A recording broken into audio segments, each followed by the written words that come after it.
Selena Wang is in Beijing for us. Selena, first of all, kicking things off with you, what's the mood like in Beijing today? Beijing has been on high security for weeks and weeks leading up to this parade with more than 100,000 people involved. It's really about celebrating China's 70 years of Communist Party rule. That's one more year than how long the Soviet Union lasted.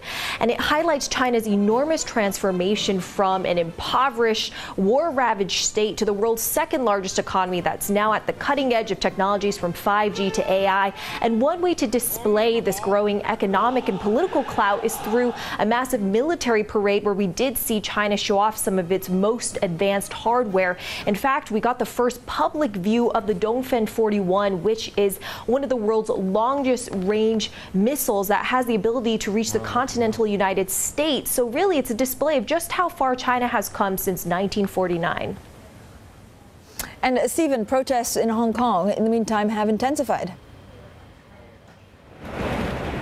Absolutely. I mean, we're just here in the middle of central Hong Kong, where just a few minutes ago, the masses, tens of thousands of people are estimated to be already out on the streets in multiple areas of Hong Kong. But here in central, kind of the epicenter of a lot of the angst over the last 4 months, including Admiralty, we had the groups of people heading this way, more towards the Chinese liaison office. But the loudspeakers came out. We heard central is, in danger. So people started to head the other way. That's where they're heading back right now.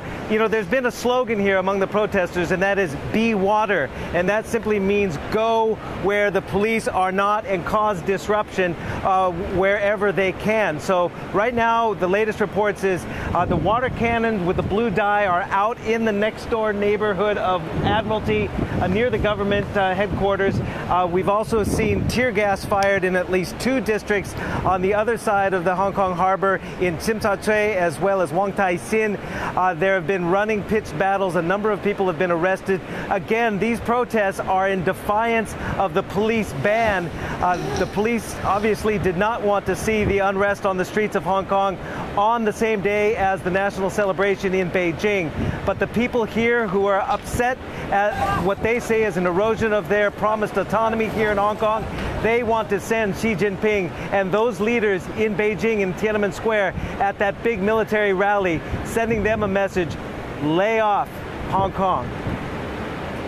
Stephen, thank you. Selena, I mean, it was amazing. Let's get those pictures back up of the parade, which I have to say, Jim and I were commenting, are quite incredible. And right, his rallying cry really came as this industrial and scientific achievement parade was going on. We saw some pretty sophisticated weaponry, such as DF-17 ballistic missiles, which we understand could circumvent actually some of the U.S. defense systems. But Selena, overall, how are they dealing with the trade? I mean, is this also to show that they can withstand anything, but are they actually being hurt backhandedly by trade?